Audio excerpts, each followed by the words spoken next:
I'll go ahead and get started. I assume a few people are dealing with comments. This talks about Cassandra and Grails, and my name's Beck. I'll go quickly over the agenda, so if you don't see anything you like, feel free to catch the other session. First, I'm going to start with who I am and a little bit about what I know about Grails, so you get a sense of my experience to see whether or not you want to listen. I'm going to tell you what is Cassandra, and a little bit of when and when not to use it. We're going to go over data modeling for Cassandra as it relates to cases where I think you're going to be using Grails. And really, then we're going to go through what's available in Grails, and I'll show you a little bit of each of these 4 items and how to use them. I'll finish up with something that basically goes over which to use and the basic configuration options, or just so you have a sense of what terms you can use. Because depending on what you use, everyone's terms are slightly different. But if you have a general sense, it's a lot easier to jump in. So, who am I? My name is Beck, like I said before. I'm an engineer at SmartThings. We are an Internet of Things company, and we use Cassandra quite a bit for our event data and a lot of our scale problems we're handling with Cassandra. I've been doing production with Cassandra for about 2.5 years. I've been working on it full-time for about 3 years as one of my primary data stores. So I've been through a lot of the recent changes with Cassandra, and I've used a lot of the legacy things and a lot of the new features that are coming. So hopefully that provides a lot of experience for everyone. Everyone enjoys it. The other thing I wanted to say during this talk, feel free to ask questions. I know this can be somewhat out of the wheelhouse for a lot of people, so feel free to jump in and ask questions along the way. I'll cover everything I can, and all the slides will be available online. You can always ask me on Twitter, and I'll be happy to help. So what is Cassandra? We have this kind of normal bullet points for what it is, but what you really need to know is if you need to replicate across data centers, or you need to scale at really high values, Cassandra's probably a good option. You care about the master list because it helps you scale, and you care about tune consistency because there are times when, even across data centers, you're going to want to, let's say you store something that absolutely has to be deleted. Right now, you need to make sure it gets deleted. So being able to take the performance hit and do something that is 100% consistent is important at times. And that's something Cassandra will let you do that a lot of other NoSQL stores don't necessarily have that option. A lot more are getting this tunable consistency. Next, when to use Cassandra. If you have really high write throughput, so higher writes than reads, things like that, Cassandra's a very good place to start. Cross data center application, like I said, and cross data center in the sense not so much within a few hundred miles, but maybe across the world, going global, maybe Australia, Japan, US East, US West, and a Central Europe location. All of those, if you need to span all of those data centers, Cassandra is a good tool for that. And you have to have mature data access patterns. So what I mean by that is you have to have a very good understanding of exactly how you're going to get your data out constantly to make sure that, because as you'll see as we go through this, when you data model, that matters a lot. So if you aren't sure how you're going to get to your data, you're probably not ready for Cassandra yet. So if you absolutely depend on transactions, Cassandra doesn't have those. You can use these interesting lightweight transactions that are pretty costly for some very specific purposes, but if you are currently really focused on transactions, until you move away from that, you probably don't want to go to Cassandra. If you see Steve and some of his event sourcing talks though, there he is, you should be able to actually not use transactions. You can use event sourcing or other methodologies to get around this requirement before you try to go to Cassandra. So you probably don't want to do both at once because then you have no idea where you went wrong. If if you don't know how you're going to access the data, it's going to be very, very hard to data model in Cassandra. So I would hold off on doing Cassandra. And this one, the last one's the really interesting one. If your programmers and your people running the Cassandra cluster have walls between them, and that's just like, you're not going to change that in your organization, you don't want to run Cassandra. Cassandra requires you're very close to the hardware, and you're very close to the operations of running the cluster to really do it well. So that's something you're going to want to make sure your software teams and your ops teams are combined and can work nicely together. DevOps culture, or whatever you want to call it. But there can't be a lot of barriers, and if you're in that environment where it takes a day to get a response from ops on why a service is acting up, you just don't try Cassandra yet. Fix that problem first, and then you can move on to Cassandra. Data model. You're going to mess this up. Really, I mean, I still mess it up, and I've been doing it for 3 years. Data modeling in Cassandra is just very hard. Don't be surprised if you make mistakes. Iterate as much as you can. Test before you go to production, of course. But in general, you're going to have to focus on this fan out on write. So right now in SQL, normal SQL, you can decide, oh, I'm going to read with a join across 4 or 5 tables to get that data out the way you need. And in Cassandra, this is just a flash. In Cassandra, what you want to do is you write it to all the places you're going to read it from. So you do lots of data duplication. And that's not bad. That's what you want to focus on, because Cassandra is write tuned. So it's much faster at writes than reads. Now reads are quick, but there's no joins. So you can never join. It's just not something that ever exists. And you're not really focusing on the data that you're storing in Cassandra. You're focusing on the query. So a good example of that is, and we'll show it a little later, but logins. Like if I want to remember all logins of users that were attempted, because I want to do some like editing, I'm going to store the data in such a way to make sure I can display it back. So I care about looking up by username, by whether or not they failed, and things like that.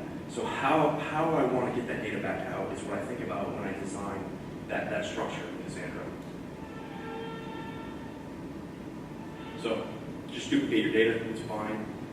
A good compound primary key.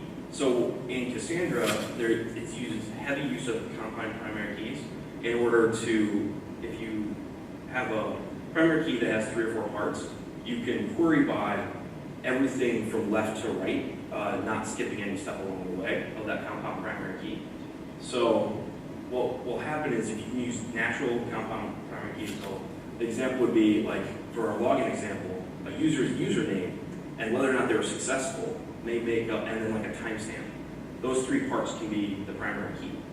And you don't want to just assign an arbitrary UUID, because now you have no way of looking up this UUID. That may be the final, you may want to have that as the final part of a compound primary key to make sure you can, like if you're not tracking time, you could add a UUID at the end after username and success or failure, just to make sure you can see all the individual instances. But the other thing is, there is something called a secondary index in Cassandra. Unless you understand how it works under the covers, don't use it. It's the simplest answer. It works in such a narrow use case. It's kind of disappointing they put it in and called it a secondary index, because it's just very limited when you can actually use it. And I will say, hire a consultant.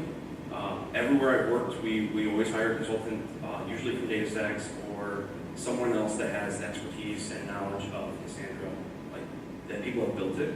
Because that's really where we run into problems, is under scale, we realize we didn't do something quite right, we need someone to help kind of point us in the right direction.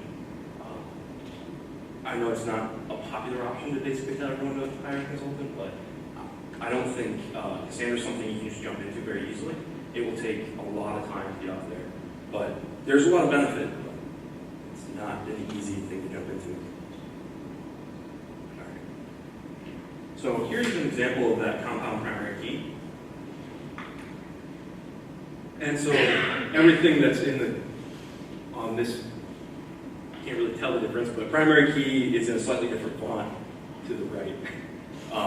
all of that's actually in CQL. So CQL, not SQL. I hate that they made it so close, so it's really hard to say. So there is a language that we can use to define some of these things. And this is an example of how you do it. And you can always query, like I said, left to right. You can't ever skip anything. So if you have 3 parts, you can't use just the first and the last one.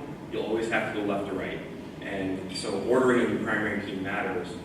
So, like for example, if we're doing this as login, like first name, last name, I don't ever want to put the time stamp at the beginning because that's the thing I probably don't have.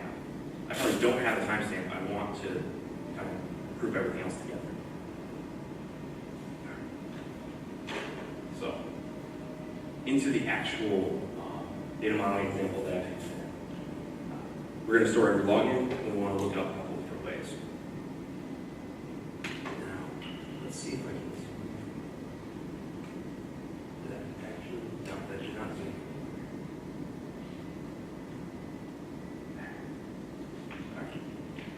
So this is a SQL example of the login accounts data model. You'll notice that it looks pretty straightforward. We have text, booleans, timestamp. Timestamp's a little special. It basically ends up getting stored as a timestamp-based UUID under the covers. You usually don't need to care. It's just a timestamp to you. This is the primary key that I actually use for our login attempts table. Username, successful or not, and date created. And I almost always query on username and whether or not they're successful. And then I can actually, since I have date created as part of the primary key, I can use that as an order. So I can pull it back out in reverse order. Because the other thing is if you're trying to do ordering out of Cassandra, it needs to be part of the primary key, or you need to order it once you pull it out. Most of the time you want, if you can, stick it in the primary key so you can do some natural ordering. The problem is, of course, if I didn't use successful as part of my query, I couldn't use the date created as the order because I would be skipping something along the way as part of the primary key. So, like I said, you can't skip even if you're using things with the order. It's a little tricky, and you will mess up because it took me 3 tries to get this right. It looks really simple. The first time I did it, I left successful off, and I realized our date created was dropping seconds, and I was coalescing things wrong. It's like, that's not counting anything correctly. So, you'll mess up a few times, but it's fine.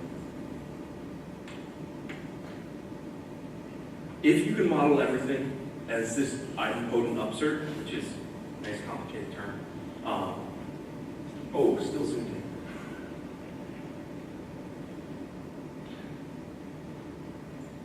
All right, if you can model everything as an idempotent upsert, that's perfect for Cassandra. So what I mean by that is, if we think in terms of rest, instead of doing a post, do everything as a put, because a put is idempotent and it doesn't matter how many times we send it. And everything's an upsert, so we don't need to worry. Everything in Cassandra is an upsert no matter what. So think of it that way and model it that way. If you do an update, even in the drivers you call update and it doesn't have to be there, it's not going to fail, it's just going to write it. It thinks of everything as an upsert. So you also, in this model, in an upsert model, you don't want to do reads before writes. Since Cassandra is write optimized, if you can model your workflow to just be like, okay, well, I have all my data, I'm just going to write it, I don't need to read and check to see if the date changed. The more that you can do that, such as with things like event sourcing, it works really well with Cassandra. You're not going to get to these weird patterns of, I read the data, but something else updated it and I didn't get back fast enough. Because you're not locking with transactions, so you don't really have to worry about that. So if you can do it, this is probably the hardest thing. We can't always model things this way, but if you can, it makes your life easier with Cassandra.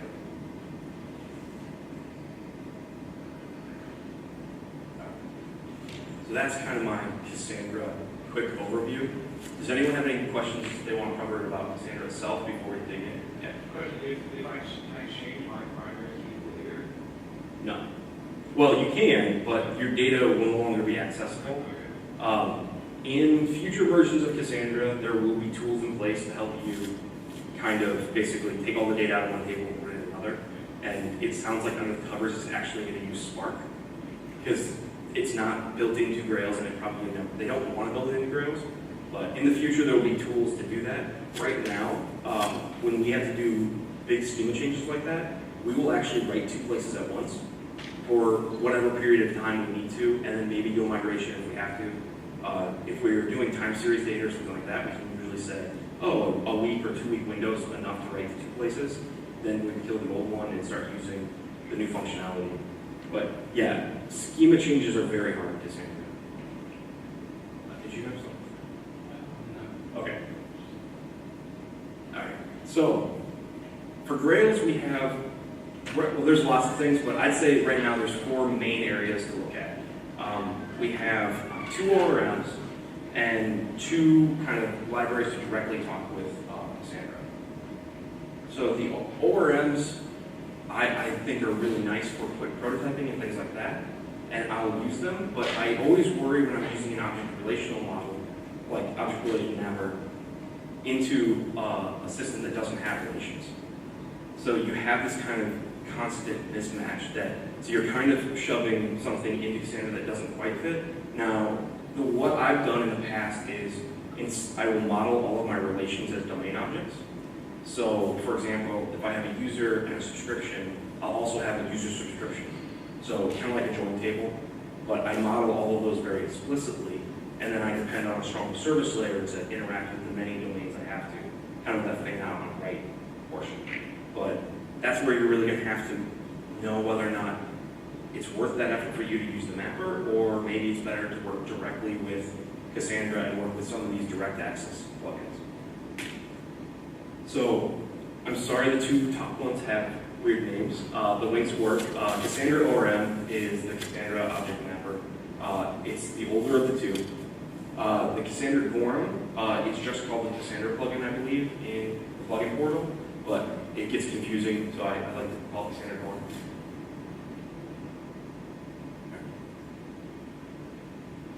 The ORM plugin is going to be based on top of Astyanax, which is a library from Netflix, and it's all based around Thrift. So if you don't know, Cassandra right now has 2 main ways of interacting with it. You can interact via the native protocol, which is CQL, and like the Germinator Driver, that's what it uses. And there's something called Thrift that you can use, which is an older way of accessing it. So the data modeling between Thrift and between CQL are slightly different. So CQL3 is completely backwards compatible, but if you create things with new CQL3, you might not be able to get to them from Thrift, depending on what you're doing. And not all of the features are available in Thrift that are available in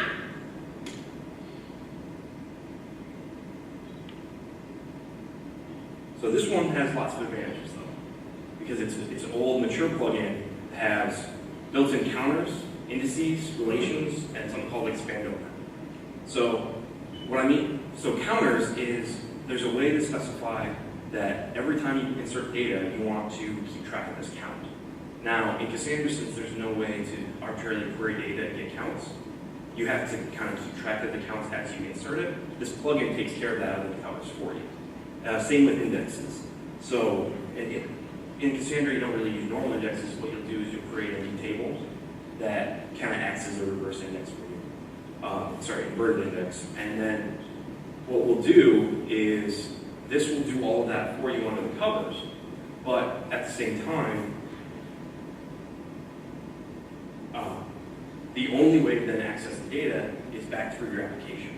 So, because there's no easy way to translate all of the work it did to figure out what index is stored where, is all, unless you really understand the plugin source, you're going to have to go through the application layer every time to start querying Cassandra, which in some ways is fine, but I personally count it as a drawback.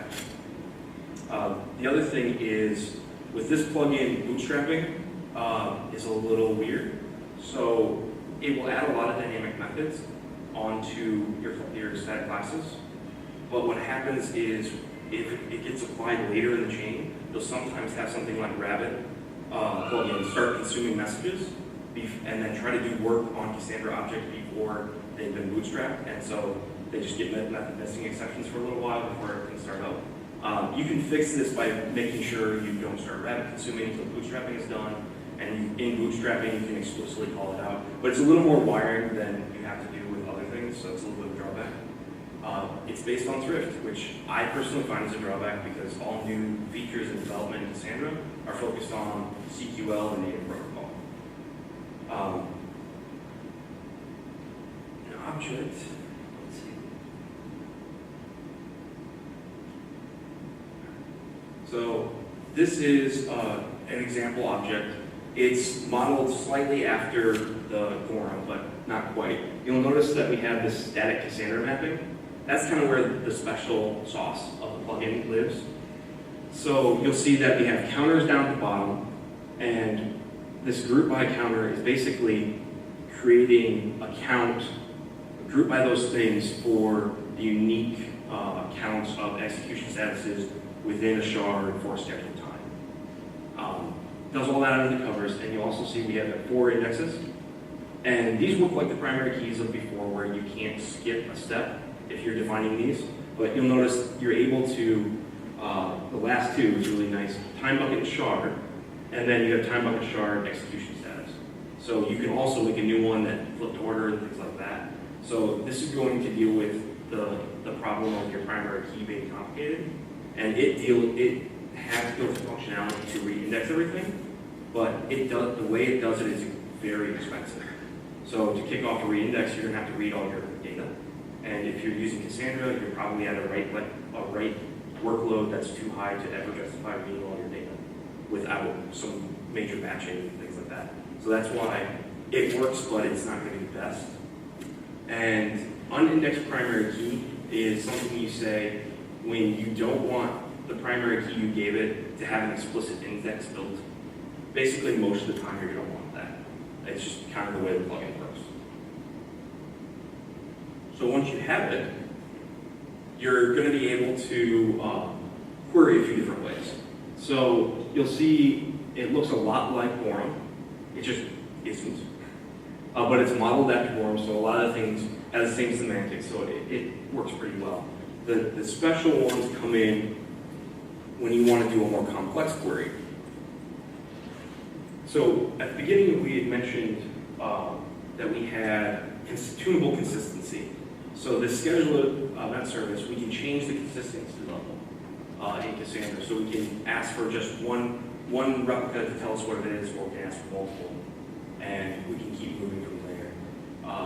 This is a more complex query, and you can also use counters. This basically works as, once you get the hang of the get counts group by syntax that is kind of defined, it's pretty easy. It works like normal queries, and you once again can tune the consistency level. We have an expando map, which is something this plugin kind of excels at, and what this does, if you define this map data as an expando map, what ends up happening in Cassandra is each new item becomes a new column in the row. So you can, rows in Cassandra don't have to have uniform columns. You can have arbitrary number of columns in any row, up to a 2 gig max. You won't get that big most of the time. But so this allows you to do this kind of wide row, and you can store arbitrary data. So when you're doing an upsert, you could with this only up the data you need, and then it can basically end up merging with the data that's already there. So if you have 2 requests come in, and you have like a data point A and a data point B, one from each request, and you do an insert, and if you're using the expando map, they're not going to collide because they end up in 2 different columns. And then when you read, you'll get both out. Which, that's good.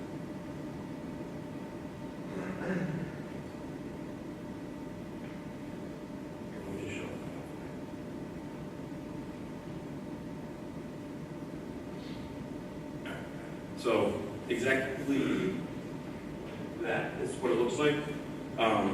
So the device data that we showed doesn't have a first or last property, but you can just do dot first or last, and it will end up in the expando map.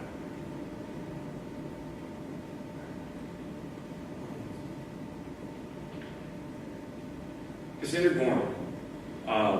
It's a true GORM implementation. It participates in all the same bindings as everything else.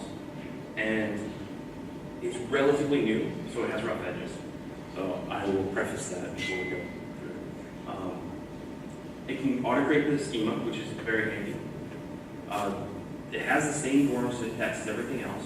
And so if you're using the other NoSQL GORMs, you'll notice when you get to an area like if you ask for a transaction where it's not supported, you're going to go ahead and get an exception that basically says no transaction mentioned.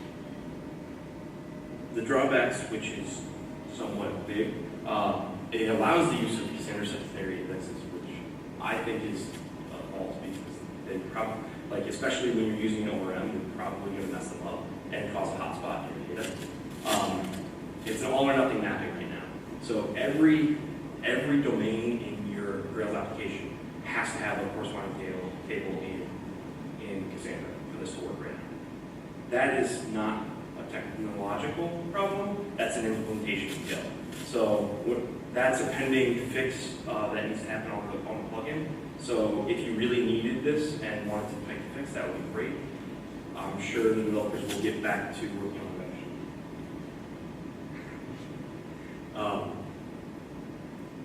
So an example of the object, once again, this just looks like, exactly like GORM, so there's nothing that special to see. The big thing is, you'll notice that we do this ID generator assign. We do that just because we want to always add UUID, and we want it to be assigned by us, mostly so we can support puts and things like that. Example query, for the last one, we can only do get. So you'll notice that this one doesn't have a primary key. Oh, I didn't show you the C code. This one doesn't have a primary key other than the UUID. So the problem with that is literally the only query we can do now is subscription.get.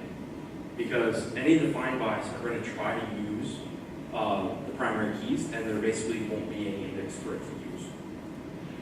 And that's why you want to use this compound primary key, which I should see what I'm doing.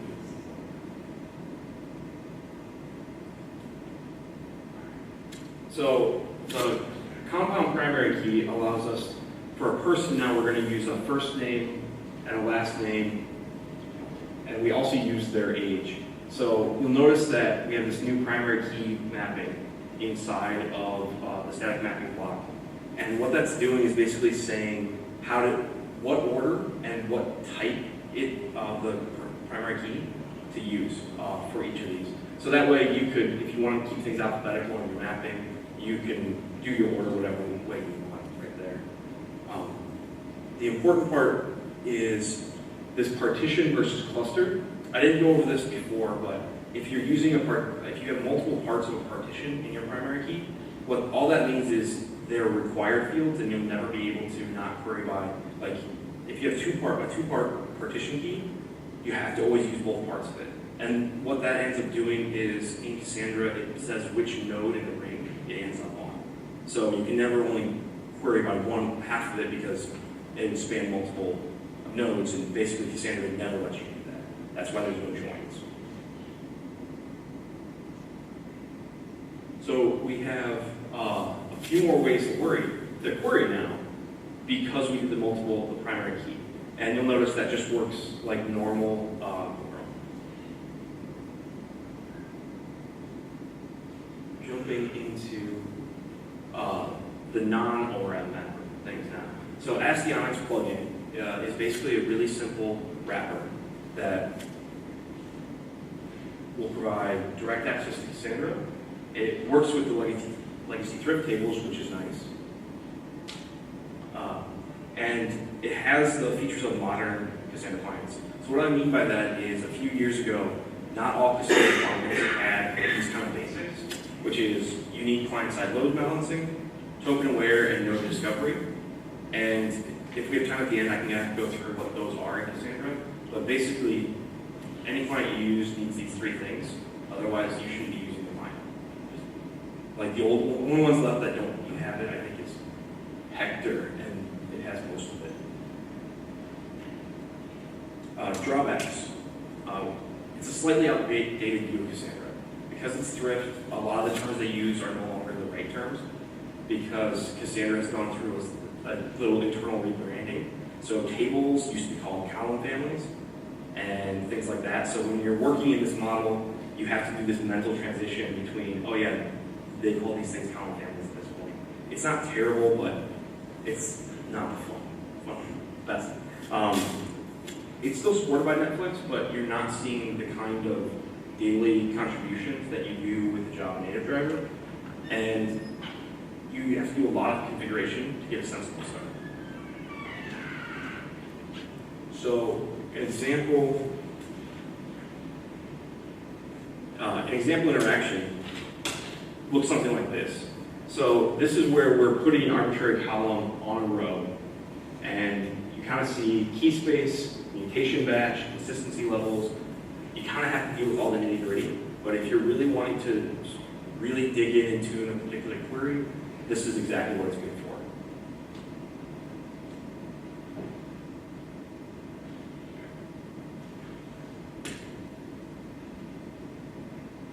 The Germinator Driver is basically the new kid on the block.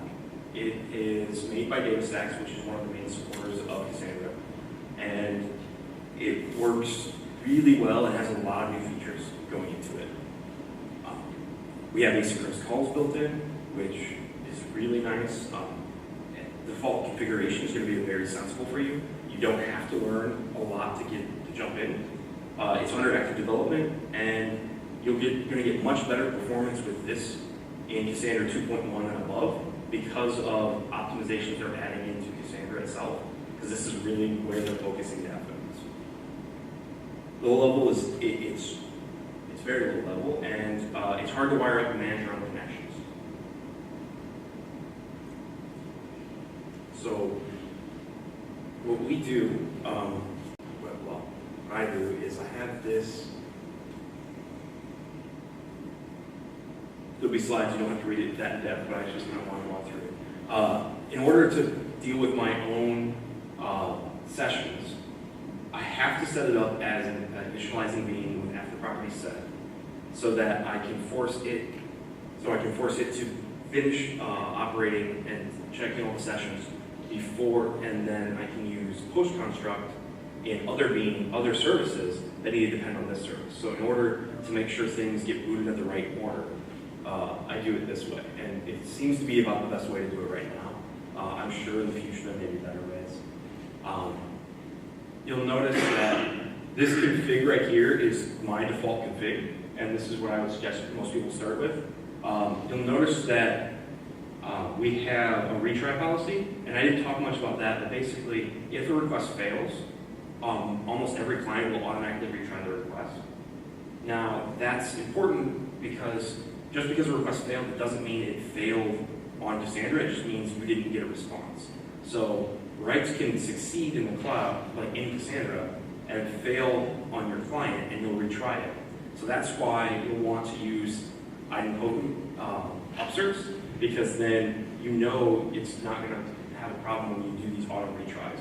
So if you're using the built-in Cassandra counters before 2.0, they are not idempotent.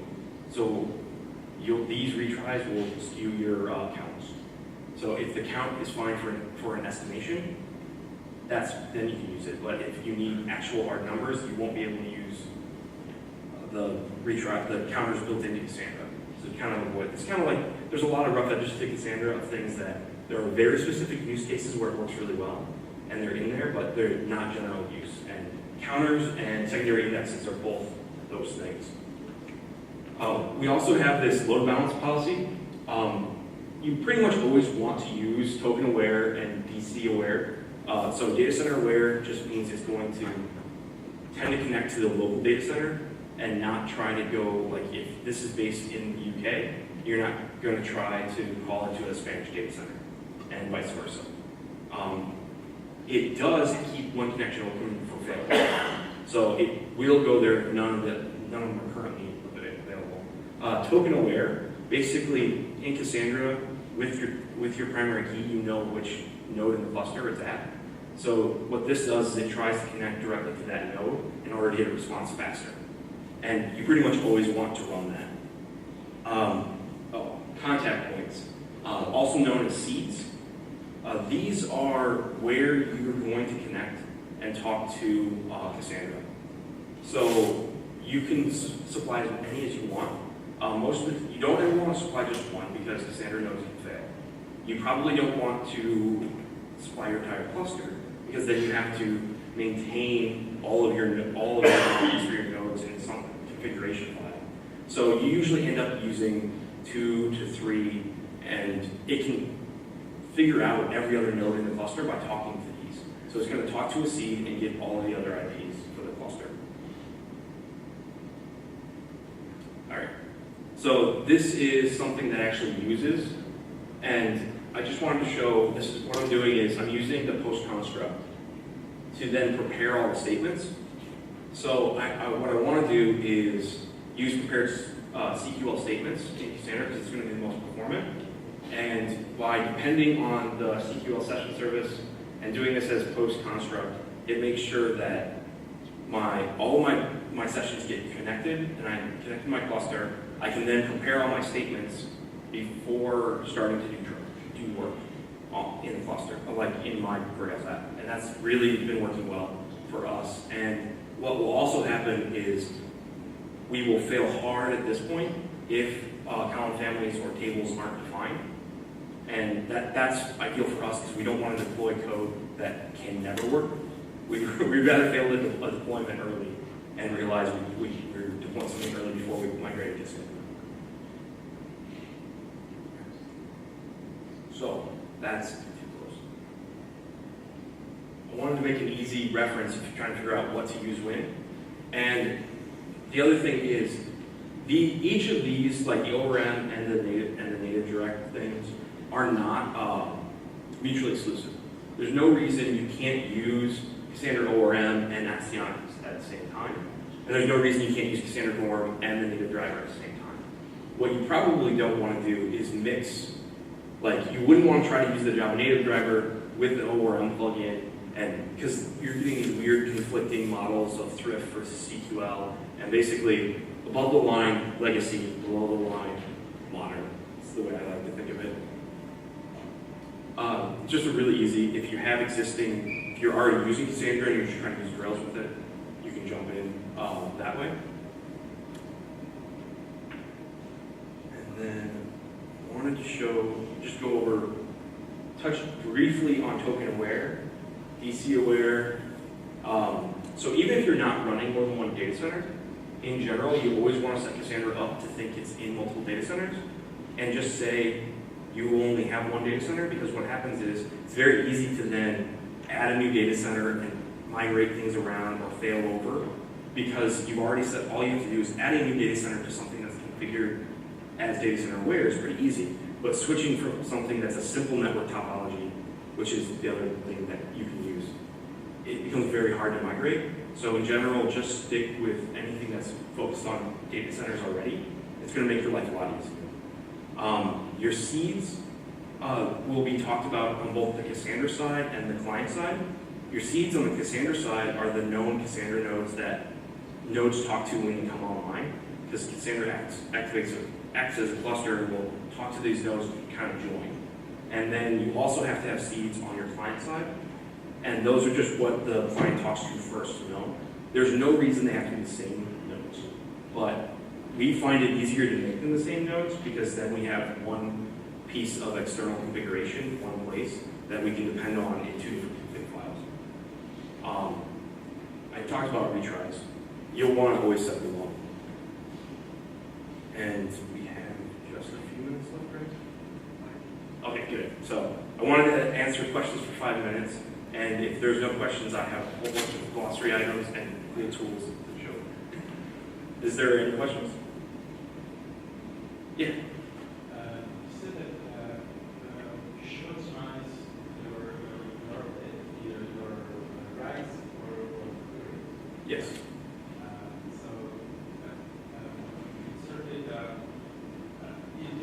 Cassandra also open for updates of data?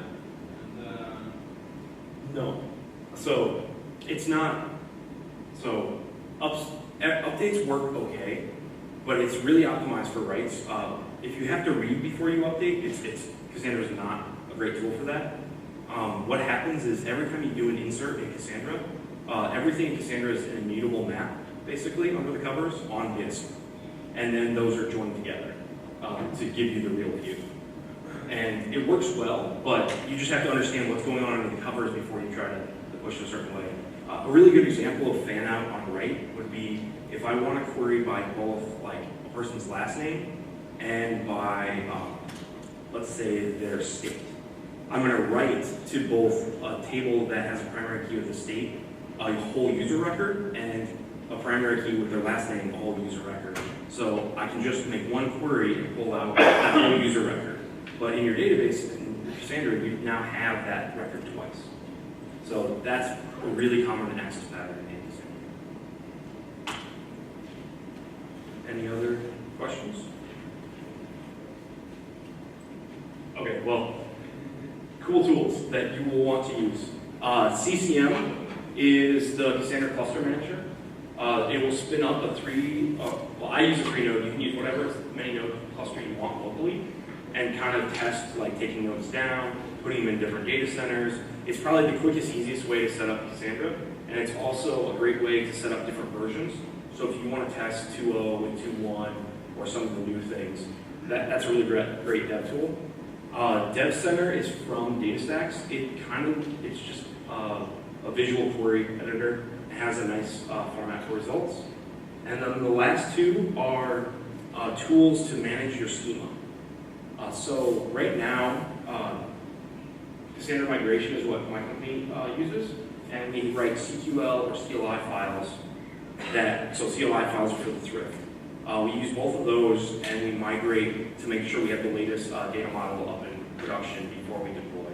And we do all that, it's kind of like liquid-based, but not as fully fleshed out. And Pillar is a similar thing, except it also allows a way to back out of, and everything can also have rollbacks, but it doesn't support deploying multiple nodes at a time, so something always has to be deployed to do the migration, and then you can do the rest of your deploy. The Cassandra migration is designed with some of the lightweight transactions built in to modern Cassandra that are expensive, but for migrating data models, it's fine. To make sure that you can deploy 3 or 4 nodes with the new code, and only one of them will deal with the upgrading the schema. So, yeah, that's about all the time I have, I believe. I can keep answering questions until they can help out.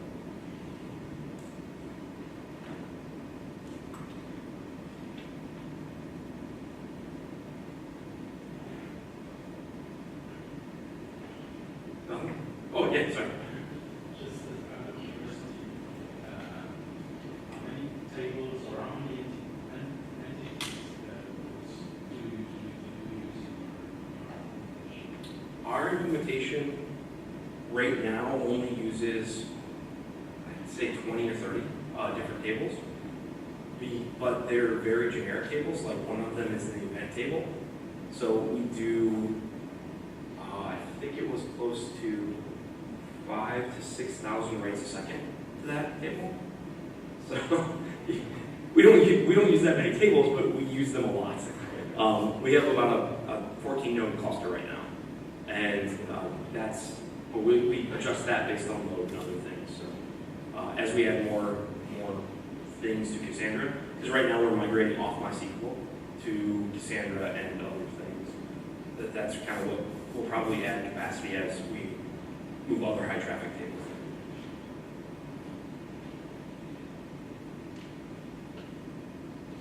Thanks.